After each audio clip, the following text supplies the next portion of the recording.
I'm Anna Webb. Welcome to A Dog's Life. Hey,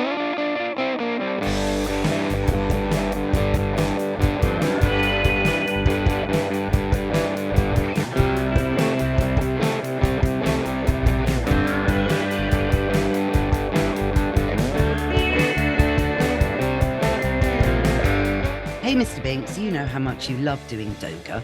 Yes, and we do Doga with Mahny, who invented Doga. Well, we're jumping on Zoom now to catch up with Mahny over in Switzerland about this, but also about a very worrying new global trend called puppy yoga.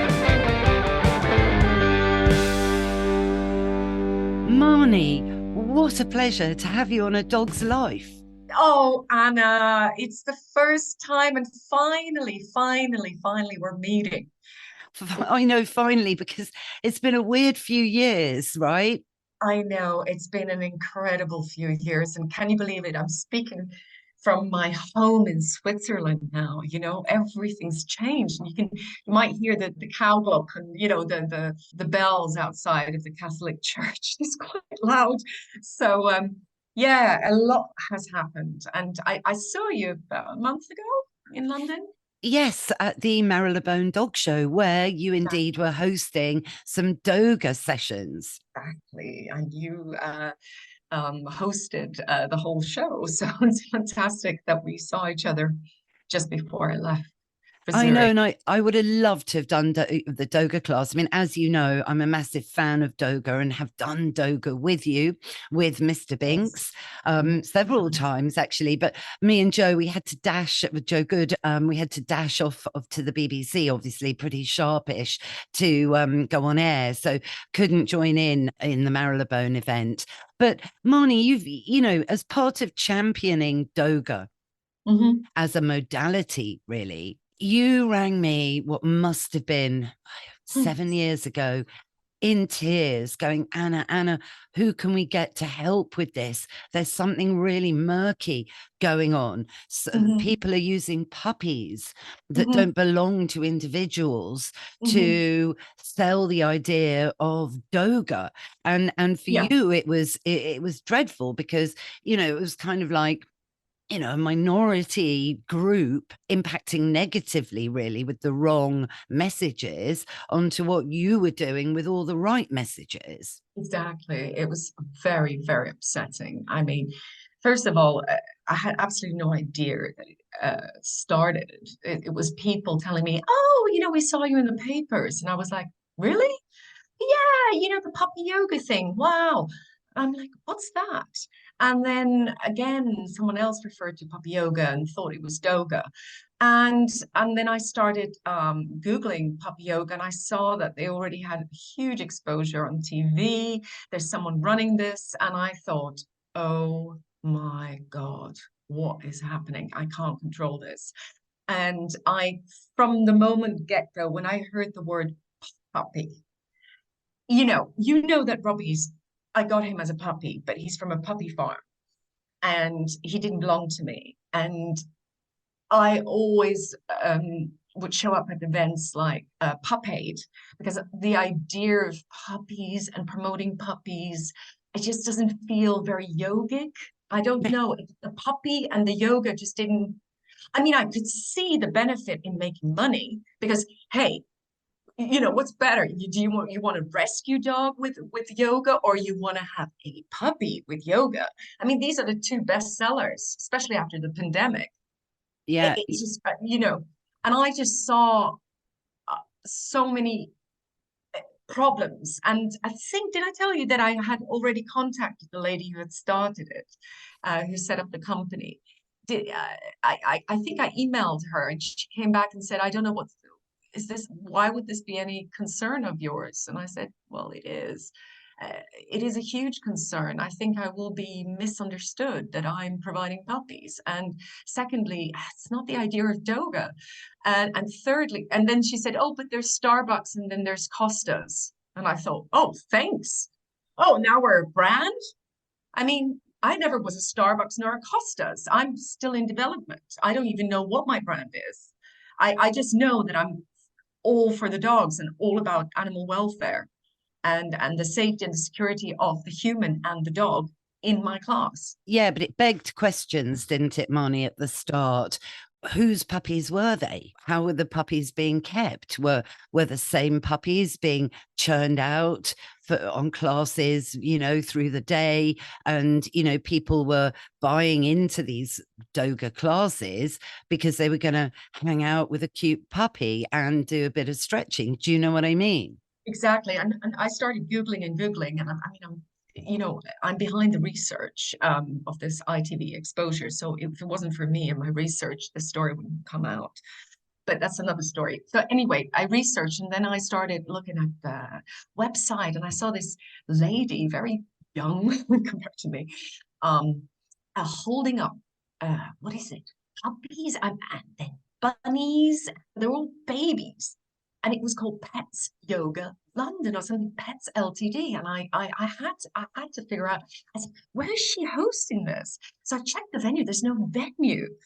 And it just became almost an obsession, because I really was looking on Instagram for pictures, and there were loads of pictures already with bunnies and hopping rabbits and doggies. And yeah, it was scary. It was scary, really scary, the whole thing.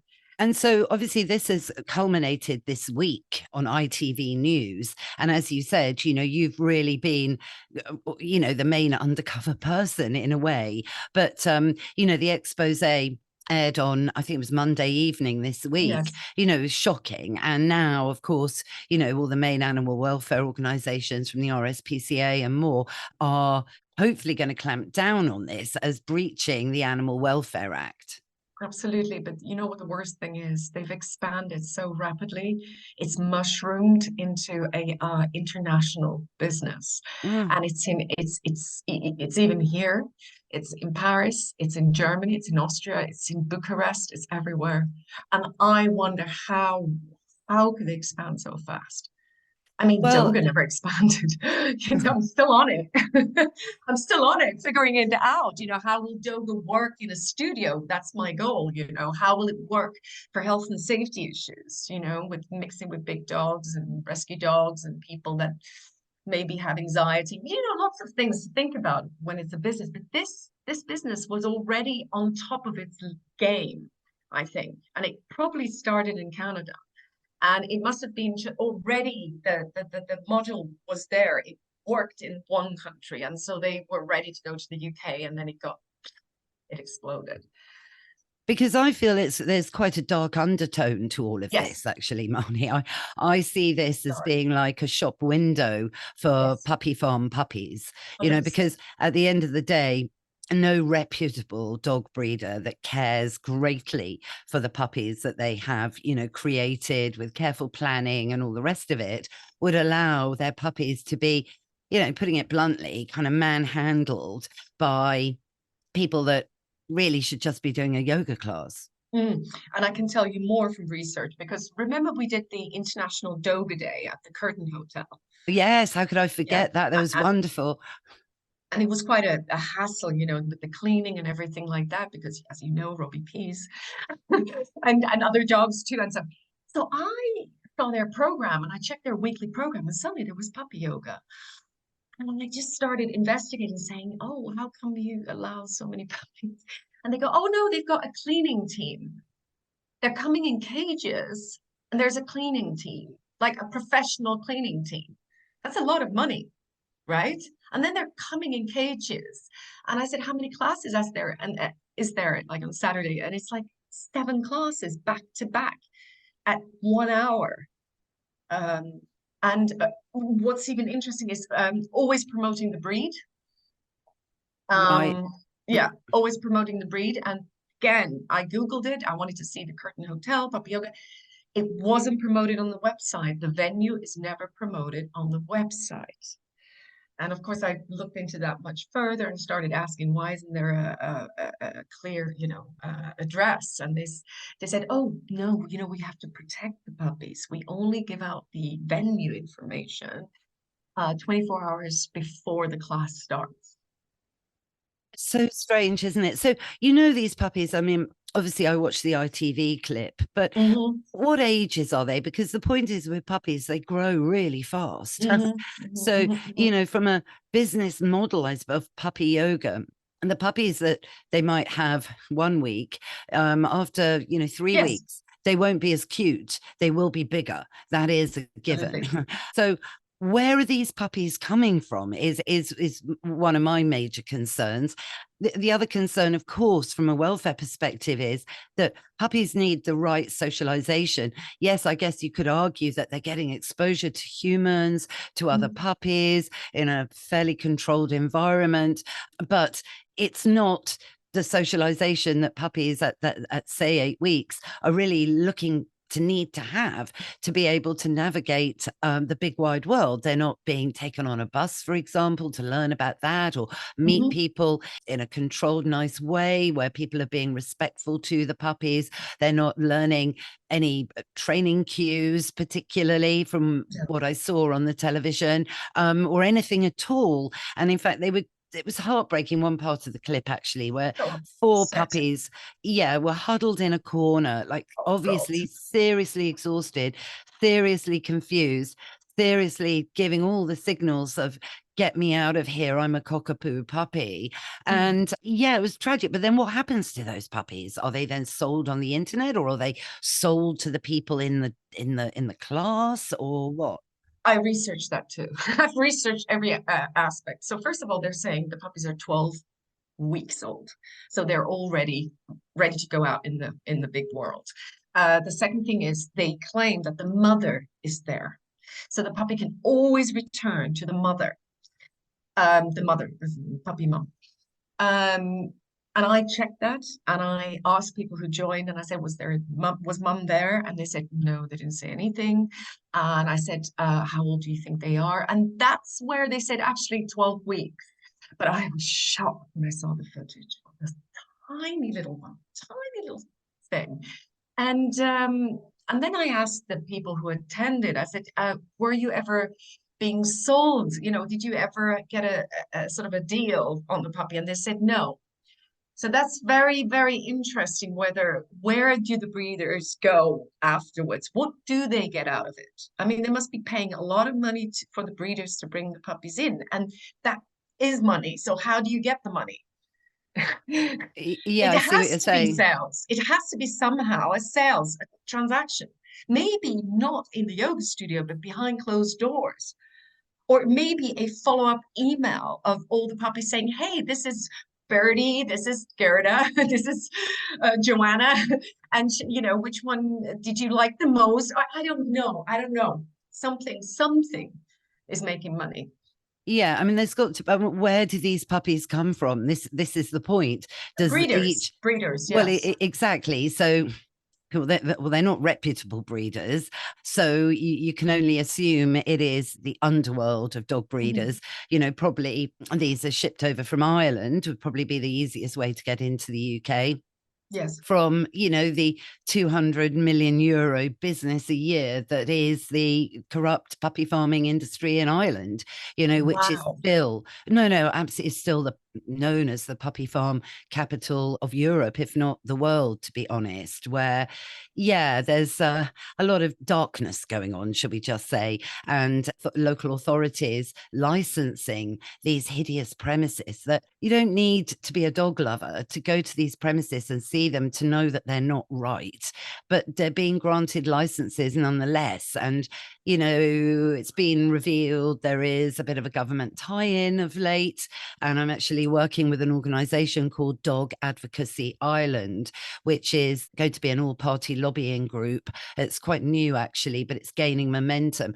to really go in and tackle this, because, you know, in Ireland there is the Animal Welfare Act, like there is here, and of course these puppy farms break every aspect of it, yet these establishments are still being granted a license despite clearly breaking the law, basically. So it's all extremely dark, and that's what's even more worrying about this puppy yoga, because it's almost like putting a yogic face, which yoga is calm, yoga is good, yoga is wellness, Yeah, putting and yoga that. is, it's based on the eight virtues, which is non-harm, non-stealing, non-violence, truthfulness. It's totally against everything that yoga is about. And Exactly. doga, and doga, and doga. Exactly. Doga, my book always explained the transition from yoga into doga, and the footprint is the eight virtues of Patanjali, the founder of doga yoga, and I translated that into the practice of doga. Which is mindfulness and connection as well. Yes, And and also not hurting the dog, not lifting the dog, especially a puppy.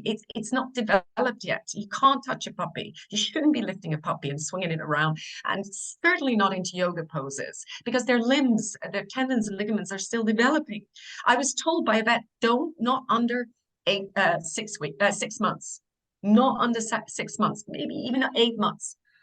no, absolutely, absolutely. I mean, one of the big mistakes people do is over-exercise their puppy. Even Mm. really good, well-meaning pet parents tend to over-exercise their puppies, which will come back to bite you. Because there's tiny micro lesions going on with muscles. I mean, doing yoga, you get well aware of your body and Mm. muscle strains and the connection of your Yes, knee to your hip to your shoulder.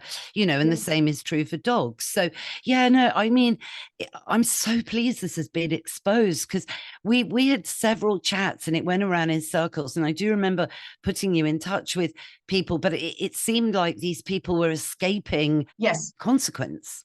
And I have to tell you something too with the investigation. I mean, it's been years.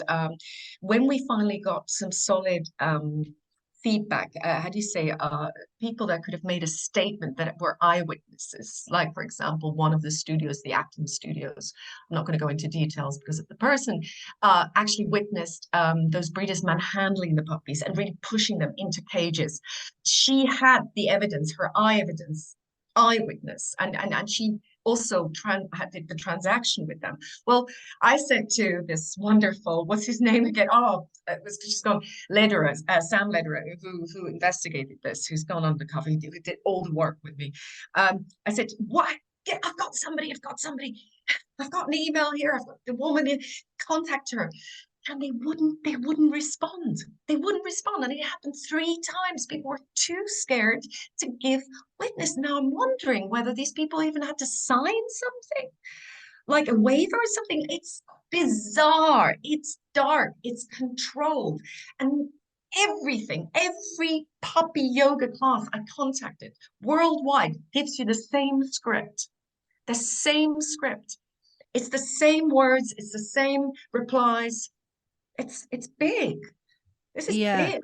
Yeah. Gosh, and it's also clever, isn't it? And that's Very clever. that's the thing, criminal activity, which this basically is. Because where if people bought these puppies, I mean, have they bred them in the first place? All of this, no one knows yet. But hopefully, the can of these worms has now been opened. But I Yes. do think some very large, hairy ones are going to start appearing. Yeah, that's what Sam said. He says, I've opened the can of worms and I'm gonna just let the worms come out. He's going on holiday. He's tired, he's away for a week. And I said, just rest because there's gonna be more. It's gonna explode.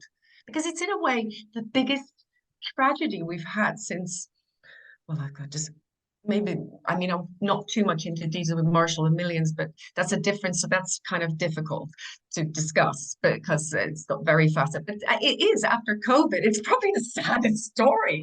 I don't know.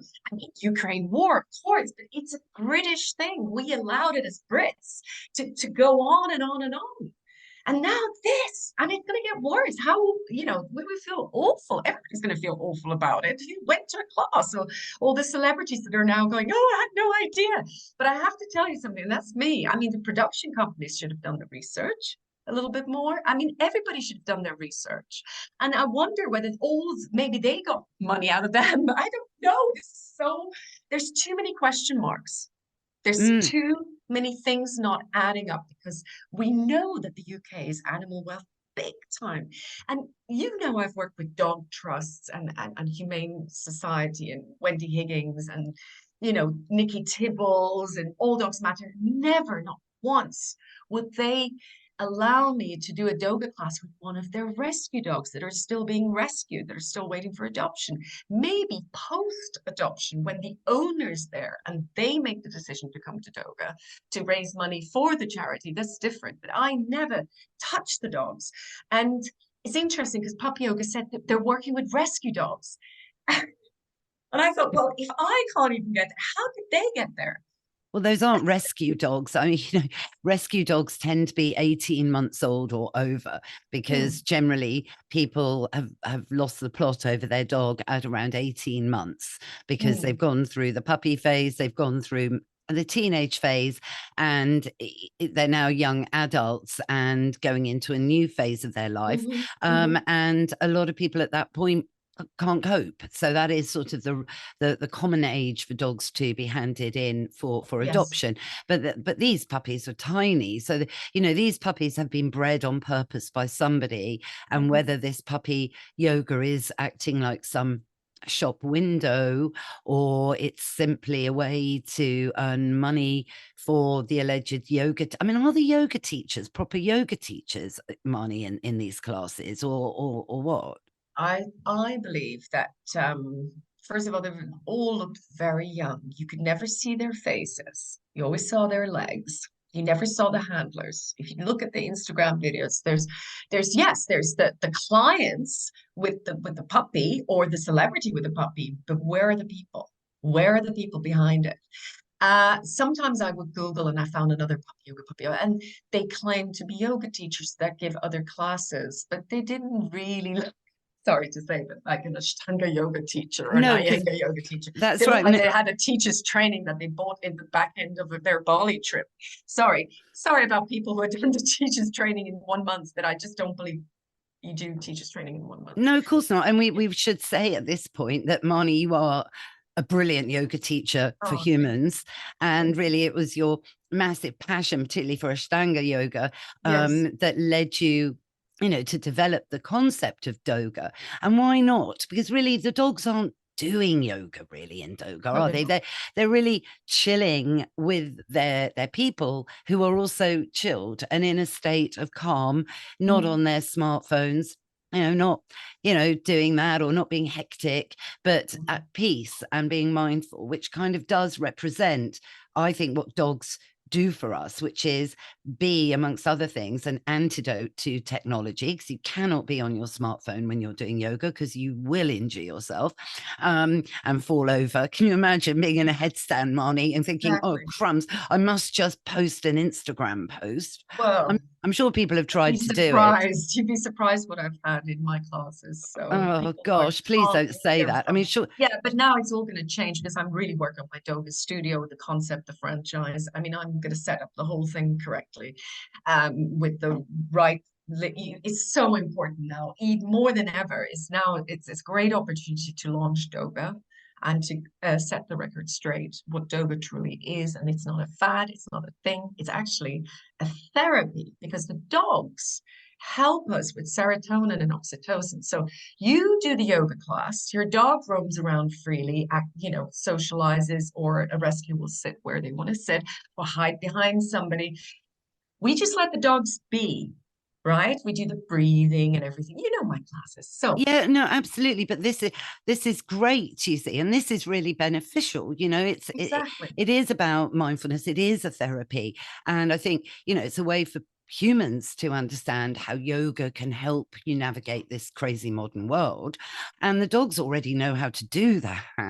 Dogs, it's us that kind of are the need the help, really. But because I remember when Mr. Binks, we did the international, do you remember Mr. Binks? We were all in a lovely huge circle, all our mats there, making a great big kind of circular star shape. And Mr. Binks, he's so funny, he decided to go off and just say hello to absolutely everybody. I think everyone was in downward dog, and he's pottering around and just saying hello to everyone. It was just so lovely, so innocent, and so simple. And that's so simple. It's so simple, but also very important. Why would it be called dog yoga? I never, ever, ever, ever said that Doga is actually dog yoga, because it gets so misconstrued that the dogs are doing the yoga.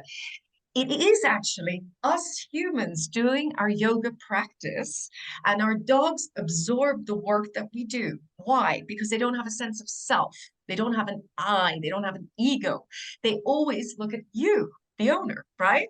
So if you do the hard work, they can absorb your calm, and therefore they become calm, or they sniff your calm. Do you see what I mean? Absolutely. And then they become your blanket, they can become your bolster. We can do massage. And that's when the beauty starts, the interaction where we don't think anymore. We just feel the dog. We just feel, and our breathing's calm, and our heart rate's calm, and the dog's calm. And that's just the icing on the cake. And I'm developing a new t-shirt saying, why yoga when you can doga? Right? Yes. Yes. And Why about yoga when you can doga? why yoga when you can doga? I mean, I asked the question exactly, and it's great. It's brilliant. And it's what I love about it as well. It's owners and their dogs, pet parents, guardians, however you want to, explain who you are, spending quality time one-to-one with their dog. That is becoming a rarity, which is one of my massive pet hates at the moment, that everybody palms their dogs out like, you might do with a toddler. I mean, a toddler has to go to nursery school, a toddler has to be supervised when you're not in the home. They might set the house on fire or whatever it might be, but dogs, are way more self-contained. They don't need to go to doggy daycare. If you don't walk your own dog, at least most of the time, really, I'd say think about a cat instead, because dogs love to be with. Precisely. Exactly. Dogs love to be with their pack. They're human.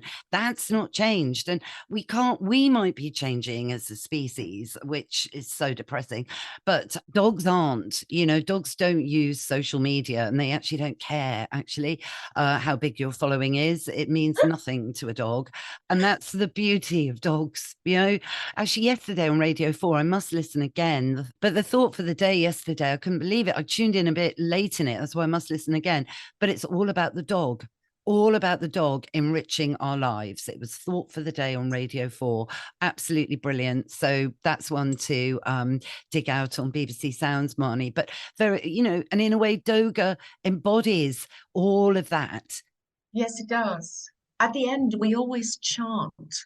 It sounds crazy, but we do the Vedic chantings, the and the Shanti Shanti, or we do a couple of Sad Nams, just sound vibrations, because it just lets us fine tune in with our dog's vibration, and the dog can sort of hear a calm voice.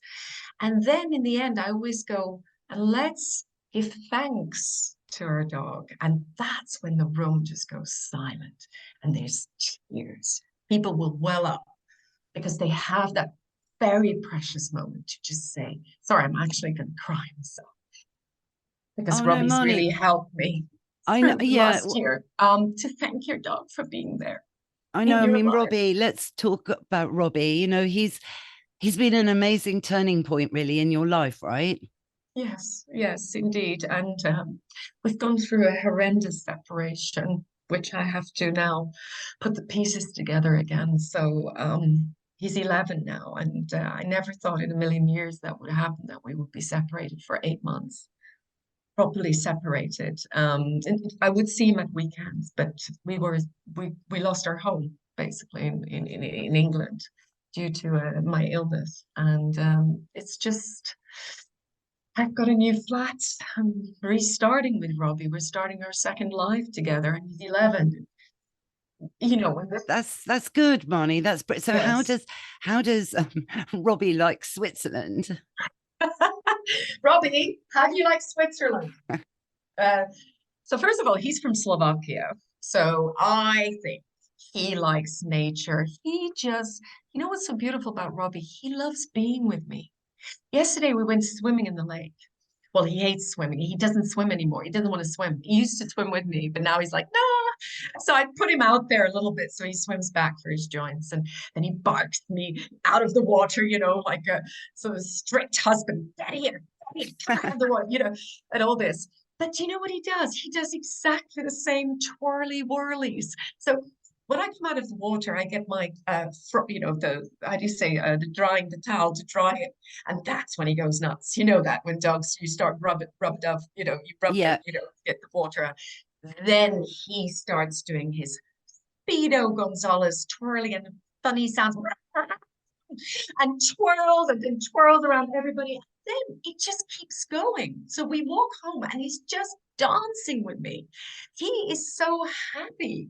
He's so he's so in tune, and he's got a lovely lady who's looking after him twice a week called Annie, and she's 80. And oh my God, he wouldn't care about me, because she gives him a little bit of meat. So he goes to Annie now, and it's a regular thing. And he's happy when he sees Annie. So we've got a routine, and now we just have to train with the separation again, leaving the flat and not barking. So that's going to restart slowly as we get the routine back. And he's just everything. He deserves everything. Absolutely, of course, unquestionably. You've been on I can't believe he's 11, actually, because I remember when you got Robbie, you kind of saved him in a way, didn't you? He'd been bought on a whim, and then the people didn't want him anymore, and you were there. Yes, and I started Doga way before I got Robbie. Oh, he's coming now. He knows that I'm mentioning him. He's such a diva. He's a monkey. No, his name is you mentioned. I And know, then no. I thought, well, actually, I do need a dog at some point if I'm teaching Doga. Um, there he was. I met him in Hyde Park with some very wealthy Middle Eastern family, and I just bought him from sorry, again, I think a puppy farming type sort of pound store in East Ham, and they were staying in the Sheraton, and they even showed me the receipt how much he cost, and they showed me his passport because they were gonna travel with Robbie. I mean, he wasn't called Robbie then; he didn't even have a name at that time. To Bahrain. Bahrain, can you imagine, Anna? Bahrain. Well, They it's were not gonna, the most dog-friendly part of the world, due to cultural traditions and the like. That's the only issue there. And it's obviously a very, harsh part of the world for a dog to live in, because it's very hot. And yes, dogs, exactly. don't do heat awfully well all the time. So I think Switzerland and London, much better. Much better. And the good thing is here we have really nice fresh air, meaning we don't have pollution. So when it gets hot, it may be humid, but it's not polluted. So you can still breathe. And then there's a billion lakes to jump in, or streams. It's everywhere. It's just nature. And so Robbie, even though we're in the city, there's still nature. Zurich is small. And then I can just put Robbie in the water, or he walks himself into the water and that just cools off his paws. Yeah, I don't even have to worry. Like when we would go to Brighton Beach, Bournemouth Beach, I would be worried that he'd be, shriveled up at the end because the sun is fierce on an island, and you have to really think of your cool box and all sorts of things, but here we have a lot of water. It's brilliant. No, it's absolutely lovely, to be Mm, near to dogs. Love nature, and dogs teach us so much, Mahny. I mean, mm. what do you think if you've two things to mention? What are the two things do you think that Robbie has taught you? Oh, um, loyalty, friendship, loyalty and friendship. Yes, I yes. mean, understanding friendship from being with you all the way through doesn't mean they have to take on your crap, but this consistent, loyal, and the forgiveness, and also the positive. They're positive. They're just positive species. We're so negative. They don't think, so they're always of course, Anna, in the moment. They're in the moment. Which So they're is what yoga. yogis, Yeah, dogis, I exactly. call them. In the moment. Yes, exactly. Well, dogs don't understand worry. Dogs don't understand stress. They're such a beacon for us to improve ourselves. And but the only way you'll ever do it is like what you've done, Mahny, is spend time with your dog. Otherwise, there's no point having a dog, really, either for the dog's point of view or your own, because Yes, you'll never get to know your dog or benefit from the joy of just simply taking your dog for a walk exactly. and being engaged with it. Mm. One thing another thing, because I like to rant with you, I really love talking to you, Hannah, is also the thing that when new couples get a dog. Don't do that. Don't ever think. It's like having a baby. You have to think about having a baby. You have to think about your relationship first. It's got to be stable. Like, do not, and then you got to decide right from the beginning, whose dog is it? Right? You Absolutely right. understand? It's a serious matter. I see it all the time in relationships. And then, the relationship they have to remain friends because the dog, has two owners and they, has to go one weekend there and there. It's a lot of hard work, dogs. It's harder than a baby. I mean, sorry, I've never had a child, but it's long term, isn't it? It's 15 years, it's 14 years of work, not just this and then the child and the teenager that becomes independent. It's constant, the whole Absolutely, thing. it is. Absolutely. And, yeah, that's right. It's every single day. Huge commitment. I think people aren't realizing that at the moment. That's what I see anyway. All dogs now, have become like a status symbol, a brand, an accessory, a must have item, which is not how it should be. No, It's not a right to have a dog. It's a privilege to privilege, bring a dog absolutely. into your life, and you have to be prepared. You've got to give up sacrifices. Lions, they're gone. Dogs like to get up early. They're up with the birds. You get into a whole new routine, and that's how dogs help with Mhm. mental health. They get you out. You do Yeah, exercise. Yeah, and spending time doing a doga class, once a mm, week can only enhance your relationship, in my view. absolutely. There's two things that I want to say. Also, in terms of mental health, because I also suffer from mental health. If you're in a bad place with your mental health and you're really struggling, don't get a dog. Please don't. Because you're not going to rescue, you can't rescue, you have to rescue yourself, then you rescue the rescue dog. I see sometimes people with mental health that get a rescue dog, and I'm like, but you've got an anxiety disorder and you are going to most likely be very anxious about the rescue dog. So the rescue dog gets more anxious, who's already traumatized. And I don't mean it in a bad way as a criticism. It's just I see it in my classes. Sometimes I would like to pair up some dogs with other owners and the other thing is, the other point is don't think the dog is a baby. It's not a baby. It's not a baby So, replacement. so on that That page.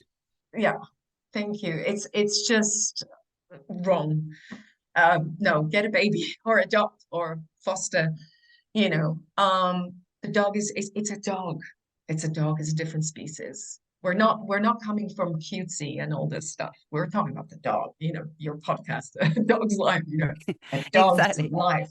Exactly. It is. And a dog's life, it is a great thing. And you have to honor your dog and do right. But of course, they're dogs. But this is why I'm a bit negged at the moment on this phrase.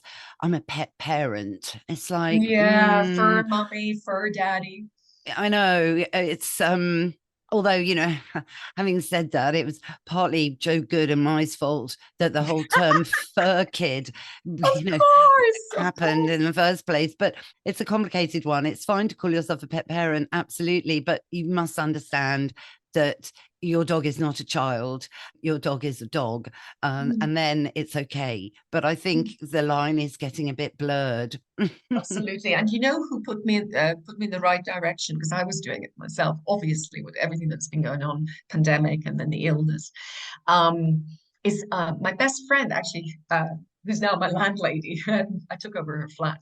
She's a dog psychologist. Oh. I've never been to a dog psychologist, and she has showed me step to step how to work on the separation with the rewards, but really breaking it down. And then she explained to me the basic needs of a dog.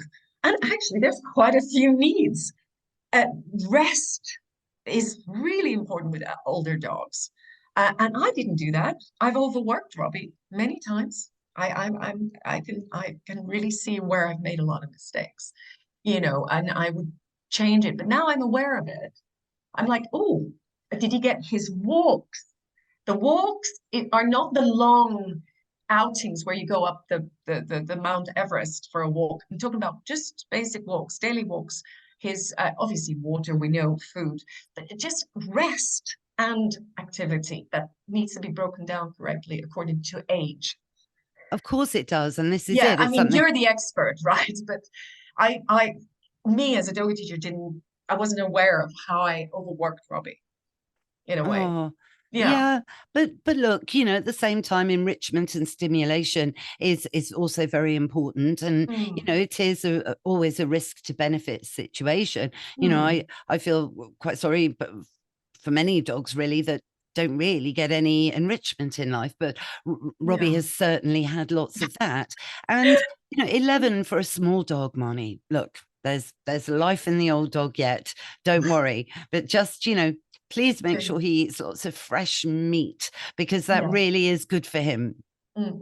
I will definitely do that. But just to recap, Mahny, look, you're an amazing yoga teacher. You've pioneered Doga, and you really set people on the path to expose this rather dark aspect of puppies being exploited in the name of yoga. So we urge everyone to watch this ITV documentary, and the link will be in the show notes, right, Mahny? Yes, and one more thing, Anna, I've been invited to go on France's Got Talent with Doga to perform in French, which I can. And I said to them, I won't do it unless the puppy yoga is mentioned, unless I can say Fantastic. something. So I'm now not even anymore in the entertainment. With Britain's Got Talent, it was cute and everything. It was great, but now I'm so determined to make a change because I have to go all the way with this. I started the fire, so I better end it properly. And I don't care if people say, "Oh, you can't come on the show, you can't talk about it." This is something worth talking about because it's spreading. Yeah, no, absolutely. It's a clever operation, but it stinks. And I think, it's going to be revealed. And Mahny, it's in part really all down to you. So thank you.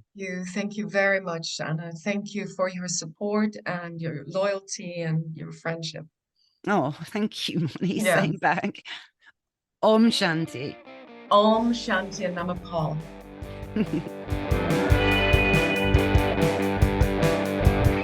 That's our show, Mr. Binks. What did you think? Yes, it is important that people understand there is a massive difference between doing Doga with your own dog or going to a yoga class with puppies. And what's that? Yes, you're right. It is time for Woof of the Week.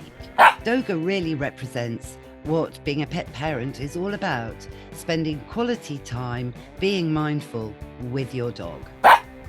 Well, I hope you all enjoyed it. If you did, go on, rate and review the show wherever you tune into your podcasts. Thanks again, of course, to Mahny for joining us today. All the links and to the ITV documentary are in the show notes. Thanks, of course, to Mike Hansen for all the production and all the music as ever. What's that, Mr. Binks? Yes, you're right. We will be back in your feed next Sunday. So go on, subscribe. It's free. And that way, you'll never miss another show. Bye for now.